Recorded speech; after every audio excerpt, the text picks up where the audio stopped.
Assalamualaikum warahmatullahi wabarakatuh.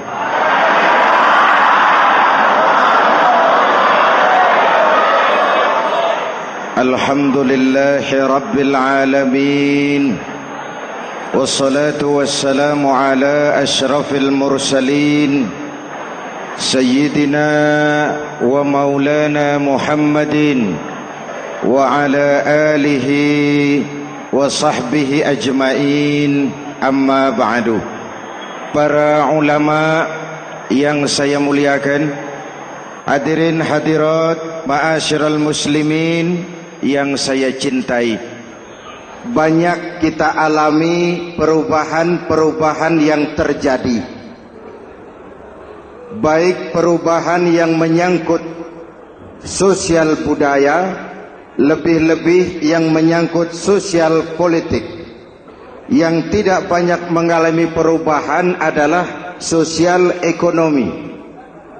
Bahkan angka kemiskinan kita naik menjadi 3/5 dari total penduduk kita hidup di bawah garis kemiskinan, dan 20% diantaranya miskin mutlak. Perubahan-perubahan yang terjadi menyadarkan kita kepada kebenaran Al-Quran ketika Allah menyatakan wa tilkal ayyamu nudawiluha bainan nas. Hari itu kami putar di antara manusia. Ada saat datang, ada waktu pergi. Ada hari lahir, ada saat kembali, ada waktu dilantik, ada saat menyerahkan jabatan. Hari kami putar di antara manusia dan hidup cuma sekadar menunggu giliran. Soalnya kemudian di tengah perubahan-perubahan yang terjadi begitu cepat, what must we do now?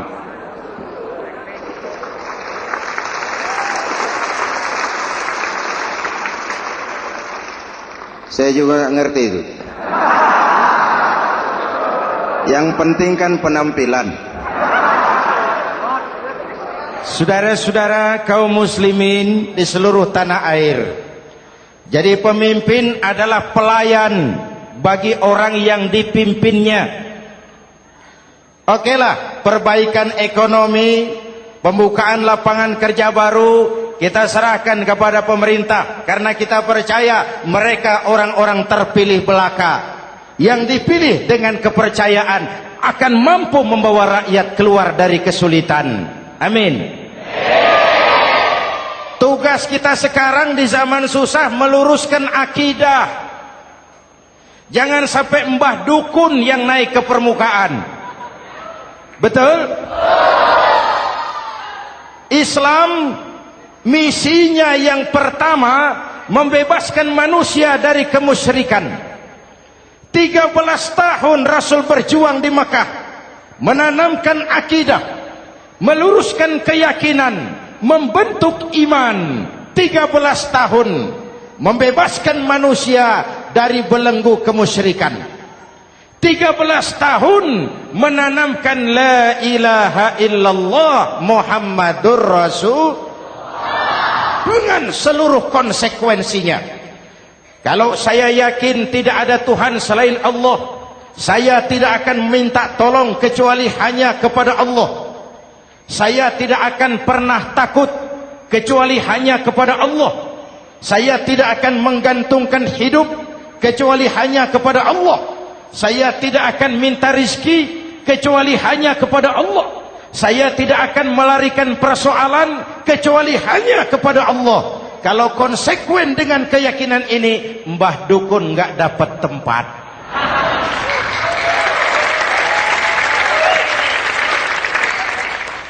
Akur. Ayo lihat secara sederhana. Saya sandaran di tiang. Tiangnya ambruk, sayanya jatuh. Saya sandaran di tembok. Temboknya runtuh, saya juga runtuh. Saya sandaran kepada orang kaya, dia jatuh miskin, saya bangkrut. Saya sandaran kepada jenderal, dia pensiun, saya selesai. Tapi kalau saya sandaran hanya kepada Allah, Allah tidak akan pernah miskin, Allah tidak akan pernah lumpuh, Allah tidak akan pernah terpuruk, dan Allah tidak akan pernah berkurang kekuasaannya.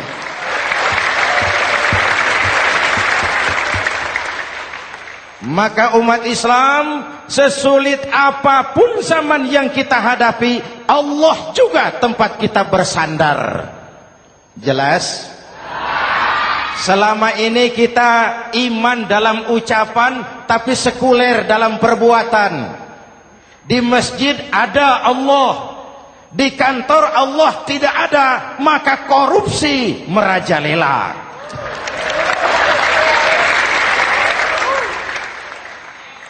Di masjid ada Allah, di pasar Allah tidak ada, maka timbangan tetap curang. Kita iman dalam ucapan, tapi sekuler dalam perbuatan. Oleh karena itu, sesulit apapun zaman yang kita hadapi, iman jugalah pegangan kita. Allah juga tempat kita bersandar. Boleh zaman berubah, akidah jangan sampai goyah. Karena iman kita hidup, untuk iman kita berjuang, dan dalam iman kita ingin kembali menghadap Allah Subhanahu. Selama ini manusia Indonesia kita lebih banyak diisi otaknya, hati sering kosong, agama dangkal, akidah rapuh, moral rendah. Memang kemudian muncul banyak orang-orang pintar, cuma sayang tidak benar. Indonesia kita bangkrut, Indonesia kita terpuruk, Indonesia kita sakit parah kalau diurus orang yang cuma pintar tapi tidak benar. Kita perlu orang-orang pintar, tapi kita lebih perlu orang benar. Jelas? Kalau cuma pintar tapi tidak benar, itu yang sering saya sampaikan, nanti disuruh ngurus beras malah nimbun beras.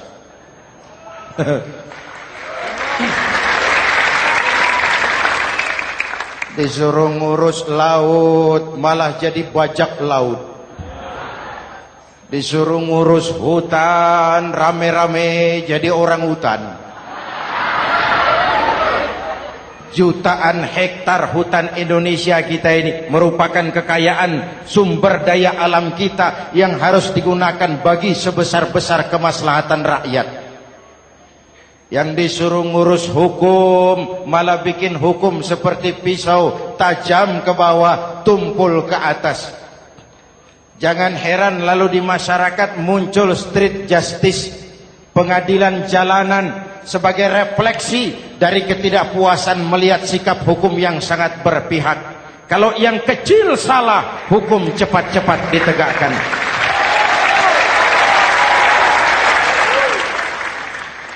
Lihat saja sekarang ini kalau orang terkenal banyak uang punya masalah, antri yang bela. Betul?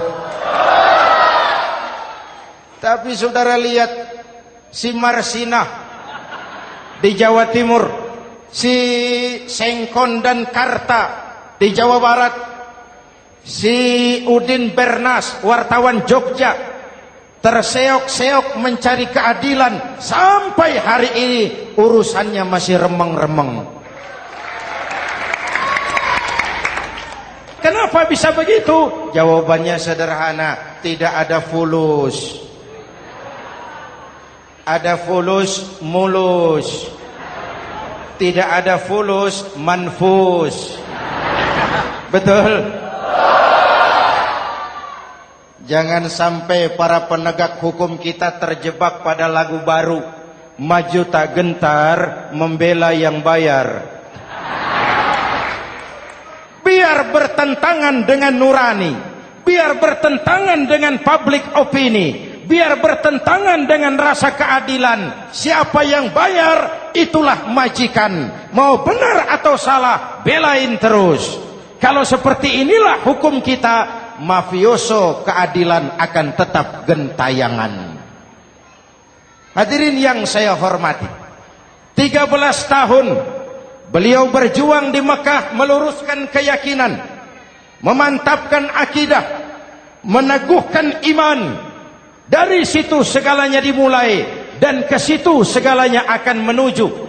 Intan paling mahal, mutiara paling berharga, tidak lain adalah nilai-nilai keimanan. Kalau itu sudah tergadai, apalagi yang bisa kita banggakan dalam kehidupan ini? Kita merasa harta kita berharga, belum ada artinya ketimbang iman. Kedudukan kita punya nilai pun belum ada artinya ketimbang dengan nilai-nilai keimanan. Itu intan paling mahal, itu mutiara paling berharga. Harta baru ada manfaatnya kalau dilandasi dengan iman. Jabatan dan kedudukan baru terasa gunanya kalau dilandasi dengan keimanan. Kalau jabatan lepas dari iman, yang akan lahir Fir'aun baru. Jelas? Kalau harta terlepas dari iman, yang akan muncul adalah konglomerat korun.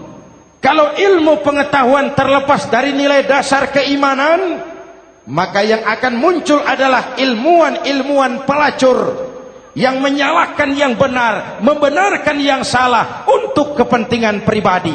Dan kondisi seperti itu tidak akan membuat kita makin sehat. Oleh karena itu, pada kesempatan ini, pesan pertama saya, menghadapi zaman susah, tetap jaga akidah. Tetap pelihara keyakinan. Kesulitan bukan untuk ditakuti, untuk diatasi. Hidup adalah kerja keras, bukan keajaiban. Perubahan tidak akan datang hanya dengan simsalabim abragadabra. Perubahan tidak akan muncul hanya dengan berandai-andai.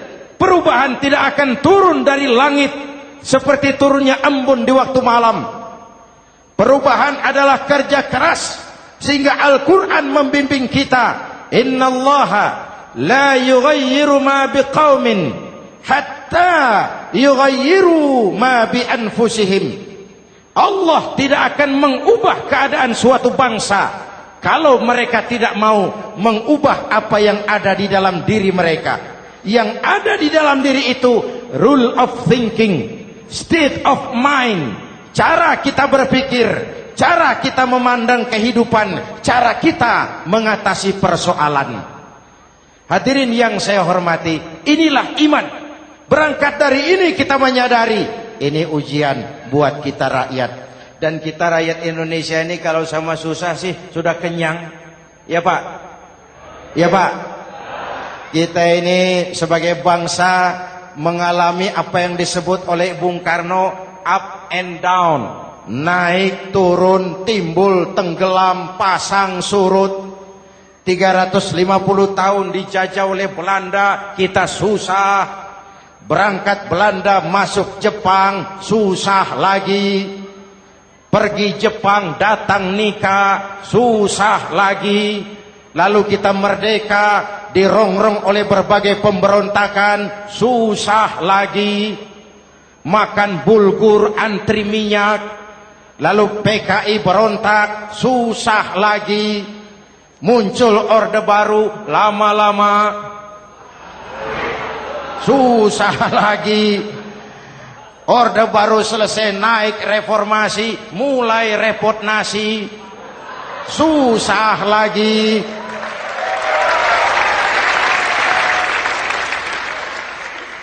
Kalau susah kita ini sudah akrab, sudah intim. Mestinya kalau sudah susah seperti itu, jangan salah sikap menyikapi kesusahan. Jangan sampai kita potong kompas ambil jalan pintas, terjebak menghalalkan segala cara. Itu tidak akan menguntungkan, itu tidak akan menyelesaikan. Kalaupun selesai nampaknya penyelesaian sesaat, dan penyelesaian sesaat bukan penyelesaian yang sebenarnya. Karena itu tetaplah dalam koridor keimanan. Boleh zaman berubah, akidah jangan sampai goyah.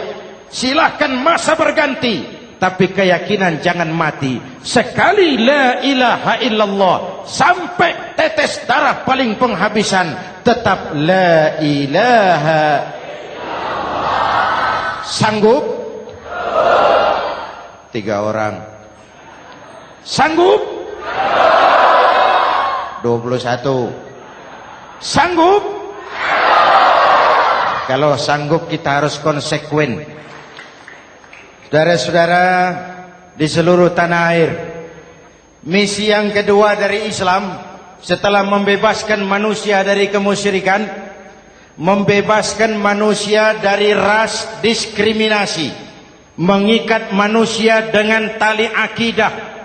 Sebelum Islam datang, manusia dibedakan oleh warna kulit, manusia dibedakan oleh faktor keturunan, manusia dibedakan oleh faktor harta dan benda.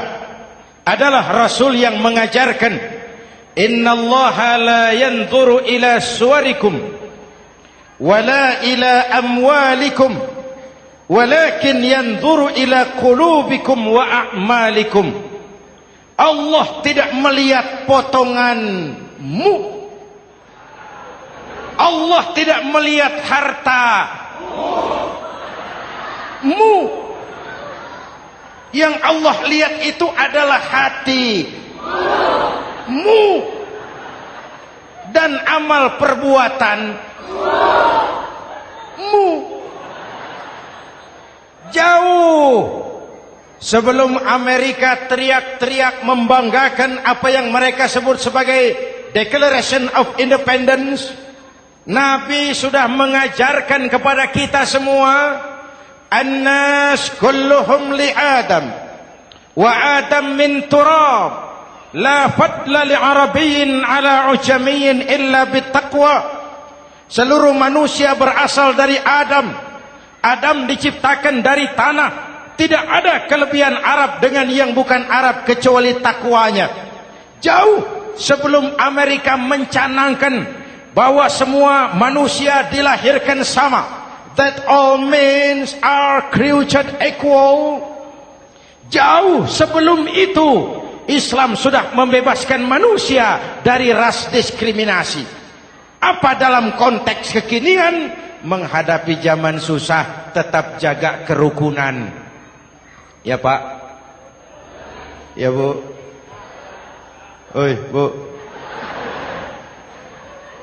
Menghadapi zaman susah tetap jaga kerukunan, baik antar umat seagama, antar umat beragama, maupun antar umat beragama dengan pemerintah.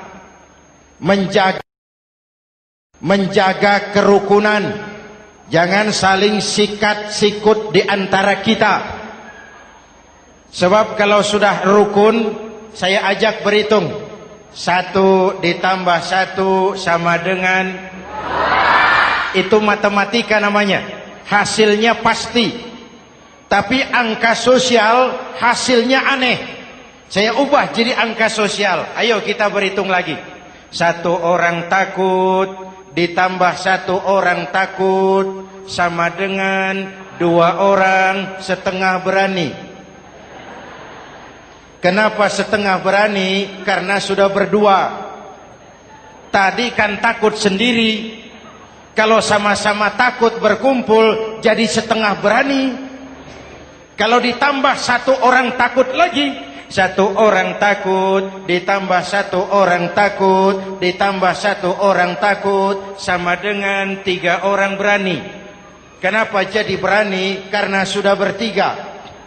Kita yang lemah, kita yang marginal, kita yang dikucilkan, bahkan kita yang dilecehkan, kalau mau rukun kita akan kuat dan tidak bakal dipermainkan orang.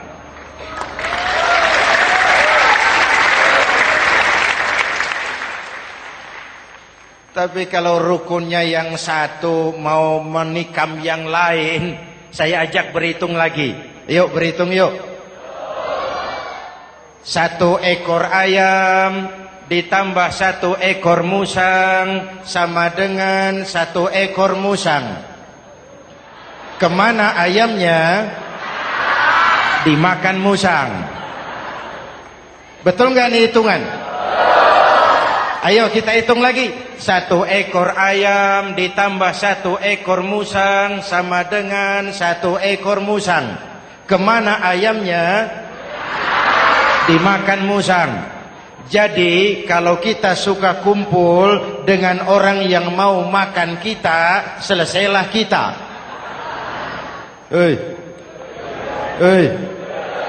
Maka kalau merasa kita ini ayam, yuk kumpul sama-sama ayam, pulang ke kandang ayam.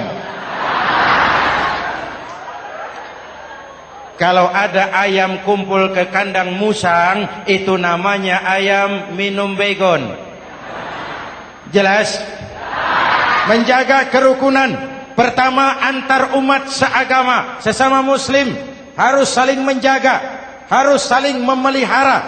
Baik dia muslim yang jadi kapolri, baik dia muslim yang jadi kasat, baik dia muslim yang jadi pengusaha, baik dia muslim yang jadi petani, nelayan, guru, semua komit menjaga semangat kebersamaan, rukun antar umat seagama. Jelas? Jelas? Hadirin yang saya hormati, atas dasar itu saya ingatkan kembali, kita semua ingin persoalan terorisme dilepaskan kaitannya dari agama manapun. Tidak ada kaitannya terorisme dengan Islam, dengan Kristen, dengan Hindu, dengan Buddha. Tidak ada kaitannya terorisme dengan pondok pesantren.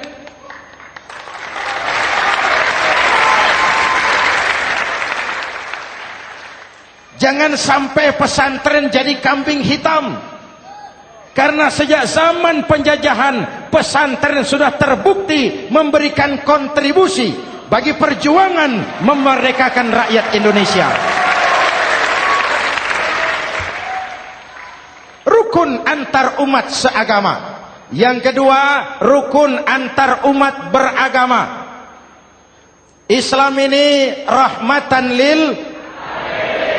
Jangankan manusia walaupun berbeda agama, binatang saja dihormati. Ada hadis, fa iza zabahtum fa ahsinuz zibhata. Kalau kamu menyembelih hewan, sembelihlah dengan cara yang terbaik. Jangan menyembelih ayam dengan pisau tumpul. Itu namanya tidak berperi kebinatangan. Yang kecil lagi, saudara buka babul istinja, makruh buang air kecil di tanah yang berlubang. Sebab apa? Pertama, menjaga kesehatan. Siapa tahu di lubang yang saudara buang air kecil itu ada gas beracun. Kalau tidak, melindungi binatang yang ada di dalam lubang. Siapa tahu di lubang yang saudara buang air kecil itu ada semut sedang rapat membahas terorisme.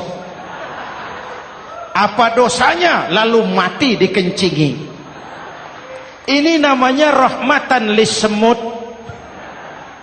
Binatang saja dilindungi. Maka perbedaan agama tidak harus menyebabkan kita bertolak belakang. Perbedaan agama bukan alasan untuk saling bermusuhan. Apalagi kita sudah menyadari tentang kemajemukan kita, tentang kebinekaan kita, tentang keragaman kita. Rukun antar umat beragama. Saling menghormati, saling menghargai, tapi tetap dalam batas lakum dinukum.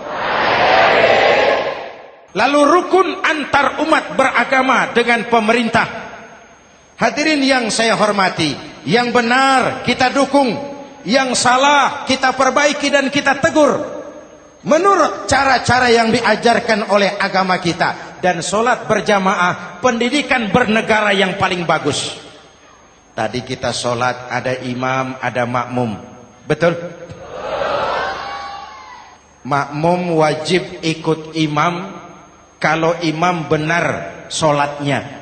Rakyat wajib ikut pemimpin kalau pemimpin benar mimpinnya. Masyarakat Islam ini loyal. Masyarakat Islam ini bukan pemberontak. Masyarakat Islam ini taat dan setia.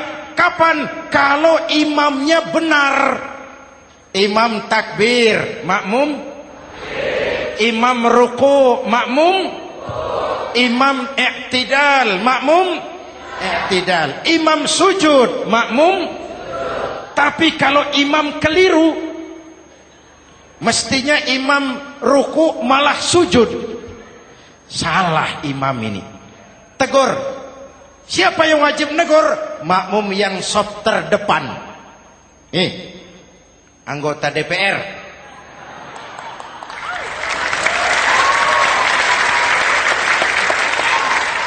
Ini wakil-wakil makmum ini, sop di depan ini. Kalau imam keliru mereka paling tahu. Ngomong. Tegur. Bagaimana negurnya? Ada aturan main. Mestinya ruku, imam sujud. Salah ini imam. Subhanallah. Kan begitu negurnya. Betul? Tidak boleh juga imam keliru, makmum emosi. Main pegang. Woi, makmum salah. Hoi, hoi. Kacau sholat. Betul? Anggota dewan ini, soft di depan. Itu kalau imam keliru. Satu saat imam buang angin. Namanya manusia bisa buang angin toh. Apa makmum lalu berkata, demi kesetiaan saya kepada imam, imam buang angin, saya lebih keras lagi. Itu namanya fanatisme buta, loyalitas yang goblok. Imam buang angin, minggir. Iyyaka na'budu wa iyyaka nasta'in. Sampai situ imam buang angin, minggir imam. Lalu soft yang di depan maju. Tidak usah bikin sholat baru, teruskan pekerjaan imam. Ihdinas siratal mustaqim. Teruskan. Kenapa? Kalau bikin sholat baru lagi, nanti buang angin lagi. Bikin lagi sholat. Kapan selesainya sholat? Kapan selesainya membangun negara ini? Yang penting imam tahu diri, buang angin, minggir.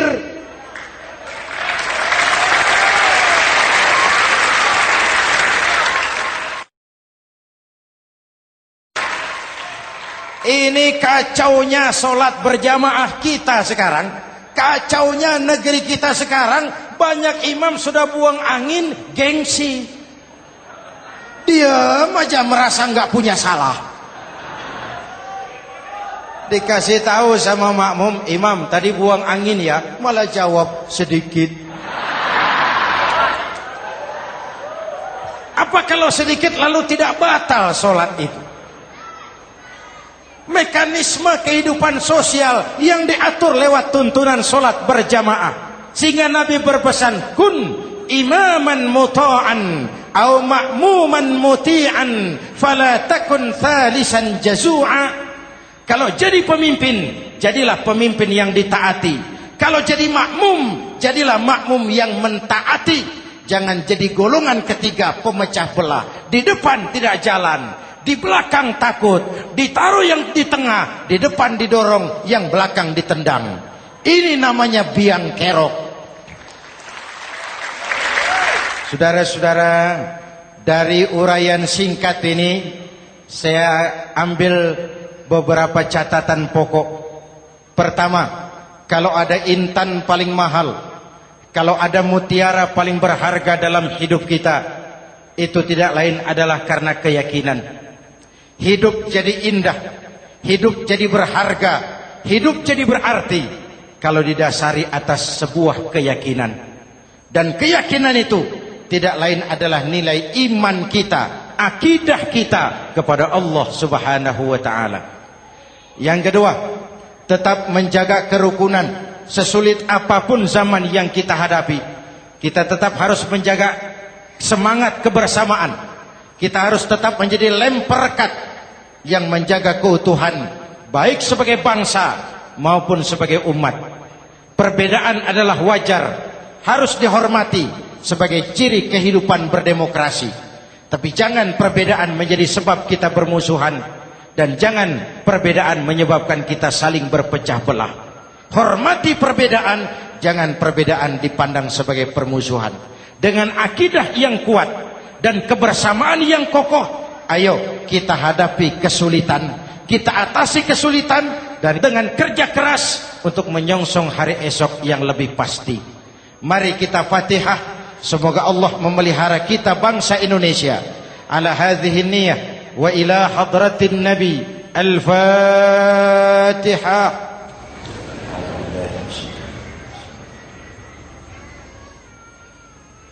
إياك نعبد وإياك نستعين إن الصراط المستقيم صراط الذين أنعمت عليهم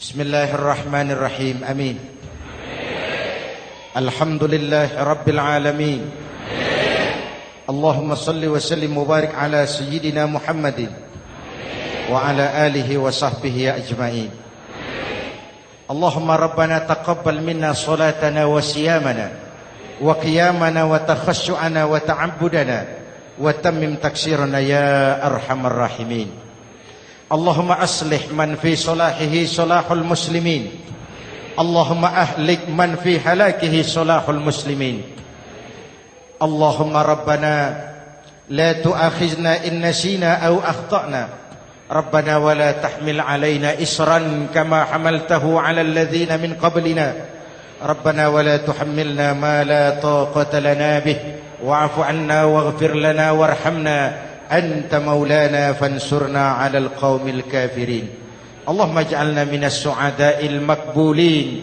ولا تجعلنا من الأشقياء المردودين أفضل ما قلته أنا والنبيون من قبلي لا إله إلا الله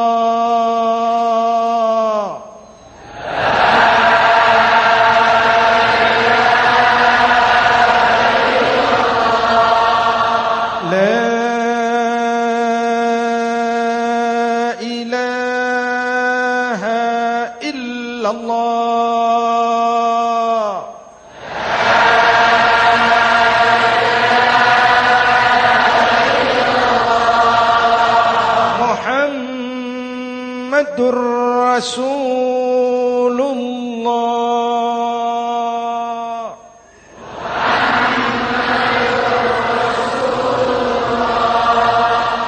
صلى الله عليه وآله وسلم كلمة حق عليها نحيا وعليها نموت وعليها وبها نبعث إن شاء الله من الآمنين من الآمنين من الآمنين رحمتك يا أرحم الراحمين صلى الله على سيدنا محمد وعلى آله وصحبه أجمعين أنا ربك رب العزة عما يصفون سلام على المرسلين